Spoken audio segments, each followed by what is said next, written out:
Dear students, a very good evening to all of you. मैं आपका educator Ravi Roshan स्वागत करता हूं आप सबों का फिर से एक बार आपके official YouTube channel let's learn commerce पे। Here we are discussing about financial statement part 1। जी हाँ, फाइनल अकाउंट्स विदाउट एडजस्टमेंट, ये चैप्टर हम लोग कंटिन्यू करेंगे आज। और आज आप लोगों का ये 5वां सेशन होगा। 5वें सेशन में हम 2 और प्रैक्टिकल क्वेश्चंस को आज सॉल्व करेंगे। मैंने पिछले दिन आपको बताया था कि इंडिविजुअली किस तरह से हम ट्रेडिंग अकाउंट और प्रॉफिट एंड लॉस अकाउंट बनाते हैं अलग अलग। इस क्वेश्चन में हम कंबाइंड बात करेंगे कि ट्रेडिंग और प्रॉफिट एंड लॉस अकाउंट एक साथ कैसे बनाए जाते हैं। साथ ही हम बात करेंगे बैलेंस शीट कैसे तैयार किए जाते हैं। तो आइए बारी बारी से हम देखेंगे 4 नंबर और 5 नंबर क्वेश्चंस को। तो इससे पहले कि हम इस सेशन को आगे बढ़ाएं, अगर इस चैनल पे आप नए हैं तो प्लीज चैनल को सब्सक्राइब कर लें, बेल आइकन प्रेस कर दे नए वीडियो के नोटिफिकेशंस के लिए। अगर वीडियो पसंद आती है, चैनल फायदेमंद लगता है तो लाइक और कमेंट करना ना भूलें। सजेस्ट करें अपने दोस्तों को, शेयर करें वीडियो को ज़्यादा से ज़्यादा। तो आइए शुरू करते हैं अपना आज का ये क्लास और बात करते हैं आज के क्लास के पहले क्वेश्चन की।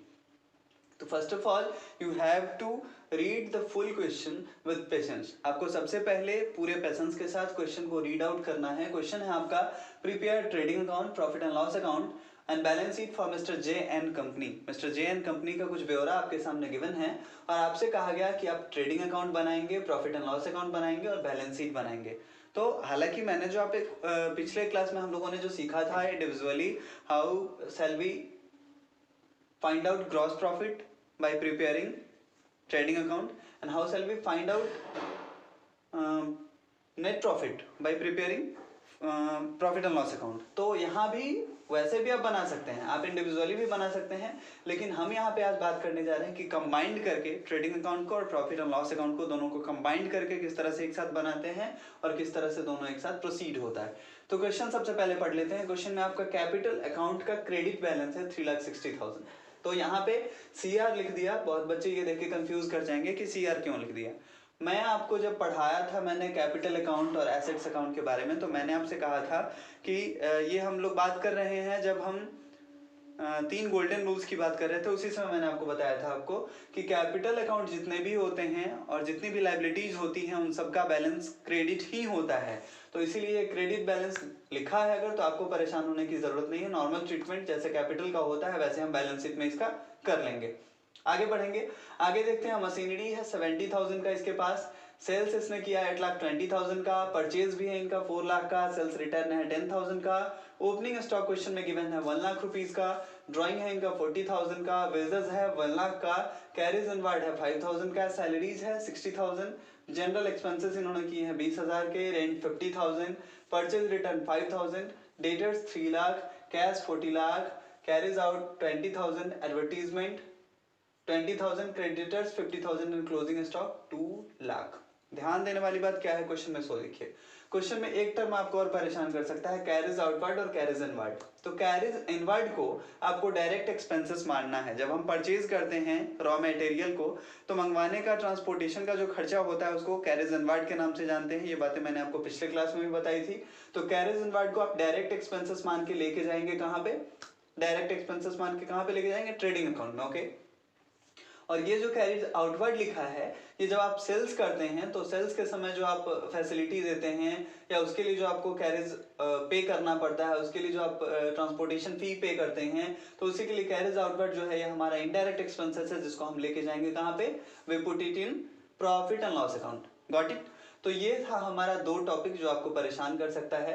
आइए अब क्वेश्चन बनाना शुरू करेंगे। फॉर्मेट सेम पहले की तरह होगा, ऊपर में सिर्फ हेडिंग चेंज हो जाना है। हेडिंग क्या लिखेंगे हम, trading and PL account mix कर देंगे कि ट्रेडिंग और PL अकाउंट दोनों साथ साथ है। भाई किनका है, तो जे एंड कंपनी का, तो of J and company for the year ending 31 March 2019।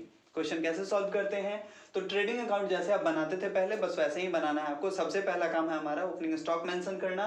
तो हम लिखेंगे 2 opening stock. Opening stock question में खोजिए कहाँ है, ये रहा। ओपनिंग स्टॉक है हमारा 1 लाख का, तो ओपनिंग स्टॉक पे हम डाल देंगे 1 लाख रुपीज। क्लियर। परचेज कितने का है भाई, पहले उसके बाद परचेज देख लेते हैं। तो परचेज है 4 लाख का हमारा, तो परचेज के आगे हमने लिख दिया 4 लाख। अंदर ही लिखेंगे क्यों, क्योंकि इसमें से परचेज रिटर्न अगर होगा तो वो घटाना पड़ेगा। देख लीजिए यहाँ पे है परचेज रिटर्न, तो परचेज रिटर्न है आपका 5,000 का, तो 4 लाख में से 5,000 आप घटा लेंगे, आपका निकल के आ जाएगा 3,95,000। ये यहाँ पे आप दिखा देंगे, बाहर निकाल देंगे। वेजेस का अमाउंट कितना गिवन था क्वेश्चन में, वेजेस डायरेक्ट एक्सपेंसेस के अंतर्गत आता है। फैक्ट्री में किए जाने वाले जितने भी खर्च होंगे उन सबको यहाँ पे आपको दिखा देना है। तो वेजेस इस क्वेश्चन में 1 लाख का है तो 2 वेजेस हमने 1 लाख दिखा दिया।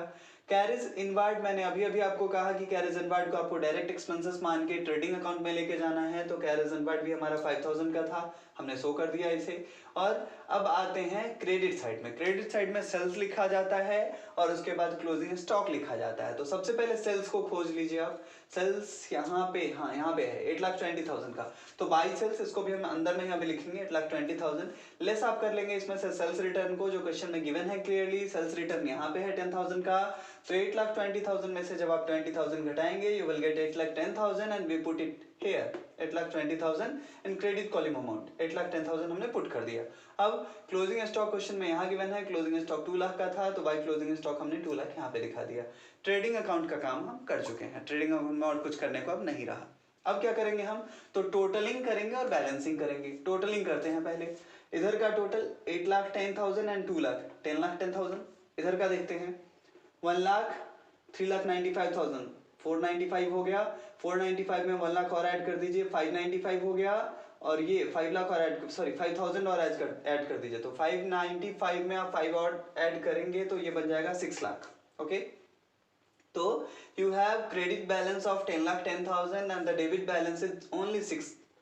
Okay, then the margin is called gross profit. Okay, I repeat कि अगर डेबिट बैलेंस ज्यादा हो, क्रेडिट बैलेंस कम हो, तो उस मार्जिन को हम लोग क्या कहते हैं, ग्रॉस लॉस बोलते हैं। अगर ठीक उल्टा क्रेडिट बैलेंस ज्यादा हो, डेबिट बैलेंस कम हो, the margin will be known as gross profit.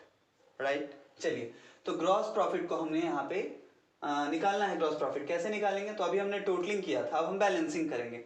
Just minute,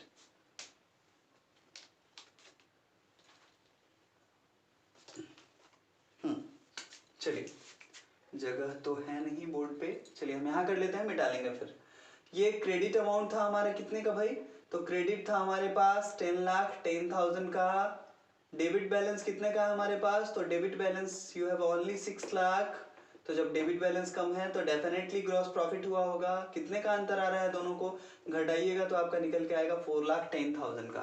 then 4,10,000 हम राइट डाउन करेंगे इस तरफ, बैलेंस किधर गिरना है, इधर, तो हम लिख देंगे to gross profit transferred to profit and loss account. आप ये भी लिख सकते हैं या फिर यहाँ ये भी लिख सकते हैं टू ग्रॉस प्रॉफिट सीडी, आपका मन। Okay, to gross profit CD, यहाँ पे ब्रैकेट में मैंने लिख दिया बैलेंसिंग फिगर शॉर्ट फॉर्म में। तो ग्रॉस प्रॉफिट सीडी हमने गिरा लिया 4,10,000 का। मैंने आपको बताया था कि ग्रॉस प्रॉफिट को क्रॉस ट्रांसफर करते हैं, यहाँ है अभी यहाँ जाएगा, तो इस तरफ लिखा देंगे हम बाई ग्रॉस प्रॉफिट बीडी, या फिर आप ये भी लिख सकते हैं by gross profit transferred from trading account, की ट्रेडिंग अकाउंट से ये प्रॉफिट हमने ट्रांसफर करके यहाँ ले आया। क्लियर है, तो by gross profit transferred from trading account आप यहाँ पे दिखा देंगे कितना, सेम अमाउंट 4,10,000। अब आते हैं इनडायरेक्ट एक्सपेंसेस की और इनडायरेक्ट इनकम की ओर। तो इनडायरेक्ट एक्सपेंसेस में आइए इस साइड पहले चेक कर लें। सेल्स परचेज, सेल्स रिटर्न काम कर चुके हैं, इसका ड्राइंग से कोई मतलब नहीं हमें। वेजेस भी कर चुके हैं, कैरेज इनवार्ड कर चुके हैं हम। इस तरफ आ जाते हैं, सैलरीज गिवन है, तो सबसे पहले काम हम सैलरी को ही लिख लेते हैं। तो 2 सैलरी हमने दिखा दिया 60,000। Okay, next one is general expenses which is 20,000। तो 2 जनरल एक्सपेंसेस हमने दिखा दिया 20,000। उसके बाद फिर रेंट है 50,000 का, तो 2 रेंट हमने दिखा दिया 50,000। ठीक, आगे बढ़ते हैं। परचेज रिटर्न का काम हम कर चुके हैं, डेटर्स का कोई मतलब है नहीं, बैलेंस शीट में लेके जाएंगे। कैश भी हमारा एसेट्स है, बैलेंस शीट में लेके जाएंगे। कैरिज आउटवर्ड, कैरिज आउटवर्ड को मैंने कहा था कि इनडायरेक्ट एक्सपेंसेस होता है, तो प्रॉफिट एंड लॉस अकाउंट के डेबिट में आपको इसको दिखाना पड़ेगा। So it will be written in debit side of profit and loss account. Carriage outward 20,000, we put it here to carriage outward 20,000। Advertisement पे खर्च किया था इन्होंने 20,000 का, तो टू एडवर्टाइजिंग हमने दिखा दिया 20,000। और अब कुछ रहा नहीं, तो बैलेंसिंग फिर से करेंगे, फिर से टोटलिंग, फिर से बैलेंसिंग। अब इससे आपको कोई मतलब नहीं है, 2 लाइनें खींच देने का मतलब होता है कि खाता ये बंद हो चुका है, तो इस ट्रेडिंग अकाउंट से आपको कोई मतलब नहीं, अब आपको इससे करना है। तो क्रेडिट साइड में तो एक ही अमाउंट है, 1 एंड ओनली 4,10,000। डेबिट में देखते हैं क्या क्या है, तो 60,000 और 20 80,000, 80 और 50 1,30,000, और 20 1,50,000, 20 1,70,000। कितना आ रहा है टोटल, 1,70,000।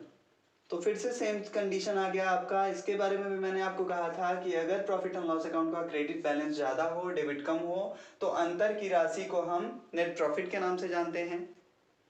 और वाइस वर्सा, अगर आपका डेबिट बैलेंस ज़्यादा हो और क्रेडिट बैलेंस कम हो तो अंतर की राशि को हम लोग नेट लॉस के नाम से जानते हैं। तो यहाँ पे क्रेडिट था 4,10,000, डेबिट है only 1,70,000, then you will subtract 4,10,000 minus 1,70,000, you will get 2,40,000 as your net profit। तो टू नेट प्रॉफिट हम यहाँ पे दिखा देंगे, बैलेंसिंग फिगर लिख दिया है मैंने शॉर्ट में यहाँ पे 2,40,000 का, ये हमारा नेट प्रॉफिट हो गया और क्वेश्चन हमारा बन गया। अब इस नेट प्रॉफिट को आप ट्रांसफर कहाँ करेंगे? तो मैंने सिखाया था कि नेट प्रॉफिट को हम ट्रांसफर करते हैं कैपिटल अकाउंट में, तो कैपिटल अकाउंट में ट्रांसफर कर लेंगे हम बैलेंस शीट में। आई थिंक आपको ये समझ में आ गया हो ट्रेडिंग अकाउंट और प्रॉफिट एंड लॉस अकाउंट कैसे कंबाइंड करके बनाते हैं। कोई विशेष अंतर था नहीं, सिर्फ एक जगह पे मैंने बना दिया, बाकी सारा काम जैसे हम करते थे वैसे ही किया हमने। बैलेंस शीट को देखते हैं। बैलेंस शीट में फिर से हेडिंग वही डालेंगे, balance sheet of J and company as on 31 March 2019। सबसे पहला काम कैपिटल को दिखाना, तो ये साइड होता है हमारा कैपिटल एंड लायबिलिटीज के लिए, फिर अमाउंट, फिर ये एसेट्स के लिए और फिर ये अमाउंट। तो कैपिटल एंड लायबिलिटीज में हम दिखाएंगे कैपिटल अकाउंट का क्वेश्चन में बैलेंस गिवन था 3,60,000 का। ओके, तो कैपिटल अकाउंट का बैलेंस हमने यहाँ पे मेंशन कर दिया 3,60,000। अब उसमें आपको मैंने कहा कि नेट प्रॉफिट ट्रांसफर करते हैं कैपिटल अकाउंट में, तो नेट प्रॉफिट जो है भाई वो कैपिटल को क्या करेगा, बढ़ा देगा। तो इसलिए कैपिटल अकाउंट में हमने ऐड कर दिया नेट प्रॉफिट 2,40,000 रुपीज, ये बन गया हमारा 6 लाख। अब क्वेश्चन में ड्राइंग भी था, ड्राइंग में आपको शायद बहुत बार समझा चुका हूं, तो ड्राइंग जो है आपके कैपिटल को कम कर देता है, सो drawing will be deducted from this amount. तो ड्राइंग जो है आपका 40,000 है, 6 लाख में से 40,000 जब आप घटाएंगे आपका निकल के आ जाएगा 5,60,000 जो आप बाहर कर देंगे। बहुत क्लियर है। और लाइबिलिटी की अगर हम बात करें इस क्वेश्चन में, तो एकमात्र लाइबिलिटी है वन एंड ओनली क्रेडिटर्स 50,000। तो क्रेडिटर्स हमने दिखा दी यहाँ पे 50,000, बात खत्म। एसेट्स के तरफ आ जाते हैं। क्वेश्चन में मशीनरी का वैल्यू गिवन था, हमने यहाँ पे इसको सब कैटेगराइज कर लिया है। फिक्स एसेट्स के नाम से हमने मशीनरी को दिखा दिया 70,000, फिर करंट एसेट्स लिख के हमने सेमी कॉलम डाला। क्लोजिंग स्टॉक था हमारे पास 2 लाख का, डेटर्स इस क्वेश्चन में गिवन है 3 लाख का, और कैश भी था 40,000 का। बात खत्म, आपका बैलेंस शीट बन गया। दोनों तरफ ऐड करके चेक कर लीजिए, अगर टोटल दोनों का इक्वल है मतलब आपका क्वेश्चन सही बना है, अदरवाइज आपके क्वेश्चन में कहीं ना कहीं एरर है, आपको चेक करने की जरूरत है। तो हम चेक कर लेते हैं 70,000 एंड 2 लाख, 2,70,000, 3 लाख और ऐड कर देते हैं 570, 40 और ऐड कर देते हैं 6,10,000। इस तरफ देख लीजिए 5,60,000 एंड 50,000, 6,10,000, दोनों बराबर 6,10,000, 6,10,000, खेल खत्म। क्वेश्चन नंबर 4 जो है आपका बन चुका है। अब क्वेश्चन नंबर 5 को बनाने से पहले आप ये जान लीजिए कि बैलेंस शीट को बनाने के लिए कुछ कुछ टॉपिक्स को जानना जरूरी होता है कि करंट एसेट्स क्या है। जैसे मैंने यहाँ पे कैटेगराइज किया था, फिक्स एसेट्स अलग, करंट एसेट्स अलग। तो आपके मन में ये सवाल हो रहा होगा कि करंट एसेट्स क्या है, फिक्स एसेट्स क्या है, करंट लायबिलिटीज किसको बोलते हैं, वर्किंग कैपिटल किसको बोलते हैं। तो ये सवाल भी मेरे ख्याल से उन्हीं लोगों के मन में आ रहा होगा जिन्होंने पुरानी वीडियोस नहीं देखी हैं। आप जाके बेसिक्स के जो वीडियो पहले से हैं इस प्लेलिस्ट में आप उसे चेक कर सकते हैं, तो वहां पे आपको ये सारे प्रॉब्लम्स के जवाब मिल जाएंगे। तो फिक्स एसेट्स, करंट लायबिलिटीज और वर्किंग कैपिटल, ये क्वेश्चन नंबर 5 में आपको फाइंड आउट करना है। ठीक, क्वेश्चन नंबर 5 जो है वो यही है कि from the balance sheet given below calculate fix assets, current liabilities and working capital. ये 4 चीजें आपको फाइंड आउट करनी है। क्वेश्चन सबसे पहले मैंने यही कहा है कि आपको रीड आउट करना है थॉरोली और बिल्कुल पेशेंस से। तो क्वेश्चन है आपका जिसमें क्रेडिटर्स गिवन है 42,000 का, एक्रूड एक्सपेंसेस भी आपका लायबिलिटी ही होता है, कोई खर्चा जो बकाया है तो हमारे लिए क्या है, दायित्व है हमारा, तो इसीलिए एक्रूड एक्सपेंसेस को लायबिलिटी की तरह ट्रीट करना है। 3,200 का है। बैंक ओवरड्राफ्ट भी शॉर्ट टर्म लायबिलिटी होता है, 4,800 का है। लॉन्ग टर्म लोन क्वेश्चन में है 20,000 का, उसी लोन पे इंटरेस्ट भी देना है 1,000 का, वो भी अभी तक ड्यू है। और कैपिटल है 93,400 का। इस तरफ आ जाते हैं। स्टॉक गिवन है 48,000 का एसेट्स में, डेटर्स भी है 36,000 का, प्रीपेड एक्सपेंसेस है 400 का। प्रीपेड एक्सपेंसेस मैं आपको बता चुका हूं, फिर से एक बार रिपीट कर रहा हूं, जब आप कोई ऐसा खर्च जो आपको भविष्य में करना था आपने पहले ही कर लिया, ठीक, तो उसी को प्रीपेड एक्सपेंसेस के नाम से हम जानते हैं और इसे एक एसेट्स के तौर पे लिया जाता है। जैसे मान लीजिए आपको रेंट पे करना था अगले साल के लिए 60,000 रुपए, आपने इसी साल उसको पे कर दिया, तो बैलेंस शीट में ये प्रीपेड एक्सपेंसेस जो है एसेट्स के अंतर्गत लिखा जाएगा कि आने वाले साल में हमको ये पे करने की जरूरत नहीं है। गुडविल है इस क्वेश्चन में 20,000 का, लैंड की वैल्यू भी 20,000 ही है, प्लांट है 32,000 का और फर्नीचर 8,000 का। ये सारी जानकारियां क्वेश्चन में दी गई हैं। आपको पहले बताना है फिक्स एसेट्स कितना है। फिक्स एसेट्स कौन कौन है पहले ये पहचान लीजिए। तो फिक्स एसेट्स है आपका गुडविल फिक्स एसेट्स में आएगा, लैंड फिक्स एसेट्स में आएगा और प्लांट फिक्स एसेट्स में आएगा, फर्नीचर भी आ जाएगा फिक्स एसेट्स में। सबको जोड़ लेंगे निकल के आ जाएगा हमारा फिक्स एसेट्स। तो सॉल्यूशन में हमने फर्स्ट नंबर देके लिखा fix assets equal to land plus plant plus furniture plus goodwill. सारे अमाउंट को ऐड कर लेते हैं। लैंड का वैल्यू गिवन था 20,000, प्लांट इज 32,000, फर्नीचर जो है 8,000 का है और गुडविल हमारा 20,000 का। सबको सम अप कर लीजिए, आ जाएगा आपका 80,000 रुपीज जो हमारा आ गया फिक्स एसेट्स का वैल्यू। तो क्वेश्चन नंबर 1 जो था 5 का वो हमारा बन गया। क्वेश्चन नंबर 2 की ओर बढ़ते हैं। इसमें निकालना आपको करंट एसेट्स। करंट एसेट्स वैसे एसेट्स होते हैं जो हम बहुत जल्दी उसको लिक्विड एसेट्स में चेंज कर सकते हैं, मतलब कैश के रूप में उसको कन्वर्ट किया जा सकता है। तो करंट एसेट्स शॉर्ट टर्म से रिलेटेड होते हैं। इसमें स्टॉक आता है, डेटर्स आता है, प्रीपेड एक्सपेंसेस भी आ जाएगा और कुछ बचा ही नहीं, बस यही 3 है। तो करंट एसेट्स में stock, debtors plus prepaid expenses हमने लिख लिया, तीनों को जोड़ भी लिया। स्टॉक का वैल्यू गिवन था 48,000 रुपीज, डेटर्स भी गिवन था 36,000 का और 400 का प्रीपेड एक्सपेंसेस है। जोड़ लेते हैं 48 एंड 36 84,000 में 400 और ऐड कर लिए, 84,400 का हमारा निकल के आ गया करंट एसेट्स। करंट लायबिलिटी जो होता है वे वैसी लायबिलिटी को बोलते हैं जो 6 महीने या 1 साल, हाँ 1 साल तक के लिए पे करना होता है हमको, उसको करंट लायबिलिटीज के अंतर्गत रखते हैं। तो करंट लायबिलिटीज में आपको याद क्या रखना है कि क्रेडिटर्स अगर कोई है तो वो करंट लायबिलिटीज होता है, अक्रूड एक्सपेंसेस भी करंट लायबिलिटीज होता है। बैंक ओवरड्राफ्ट के बारे में मैंने अभी कहा कि करंट लायबिलिटीज है। लॉन्ग टर्म लोन में तो क्वेश्चन में ही लिखा है लॉन्ग टर्म लोन, देख लीजिए। तो ये लॉन्ग टर्म है, ये हमारा करंट एसेट्स में आएगा नहीं। इंटरेस्ट ऑन लोन भी आ जाएगा आपका इसमें। ओके, तो इन सारी चीजों को जोड़ लीजिए, आपको पता चल जाएगा कि आपका करंट लायबिलिटी क्वेश्चन में कितना है। तो वही लिखा है यहाँ, creditors plus accrued expenses plus bank overdraft plus interest on loan. सबका अमाउंट ऐड कर लेते हैं। क्रेडिटर्स था 42,000 का, एक्रूड एक्सपेंसेस था 3,200 का, बैंक ओवरड्राफ्ट था 4,800 का, हमने दिखा दिया, और 1,000 था इंटरेस्ट पेड करना, तो इंटरेस्ट ऑन लोन हमने 1,000 लिख दिया। सबको जोड़ लिया, 51,000 निकल के आ गया current liabilities. Working capital last जो है हमारा topic, working capital find out करना है। तो वर्किंग कैपिटल के लिए फॉर्मूला होता है, यहाँ लिखा भी हुआ है, current assets minus current liabilities. Total current assets में से जैसे ही आप करंट लायबिलिटीज को सब्सट्रैक्ट करेंगे, निकल के आ जाएगा आपका कि वर्किंग कैपिटल कितना है, कार्यशील पूंजी कितनी है व्यवसाय में। तो करंट एसेट्स हम लोग ऑलरेडी टोटल कैलकुलेट कर चुके हैं, करंट लायबिलिटीज भी, सिर्फ इन दोनों का डिफरेंस निकाल देंगे, क्वेश्चन हमारा सॉल्व हो जाएगा। तो वर्किंग कैपिटल बराबर हमने लिख दिया current assets minus current liabilities, 84,400 minus 51,000, then 33,400 is your correct answer। और ये था आपका क्वेश्चन नंबर 5। बस इतना ही कुछ करना था इस क्वेश्चन में। जल्द ही आपसे हम मिलेंगे अपने अगली वीडियो को लेके, जिसमें हम कुछ और क्वेश्चंस को सॉल्व करेंगे और शायद वो लास्ट सेशन होगा आपका फाइनल अकाउंट विदाउट एडजस्टमेंट का। उसके बाद हम एडजस्टमेंट वाले क्वेश्चन को सॉल्व करना सीखेंगे, मतलब अपना नेक्स्ट चैप्टर शुरू करेंगे। तो आज की क्लास में इतना ही। आशा करता हूँ कि आपको ये वीडियो पसंद आई होगी। कोई सुझाव हो, किसी तरह की कोई परेशानी हो, कमेंट बॉक्स में आप मेंशन करें, जल्द से जल्द रिप्लाई देने की मैं पूरी कोशिश करूंगा। Thank you very much watching this video. Good night to all of you. जय हिंद, जय भारत।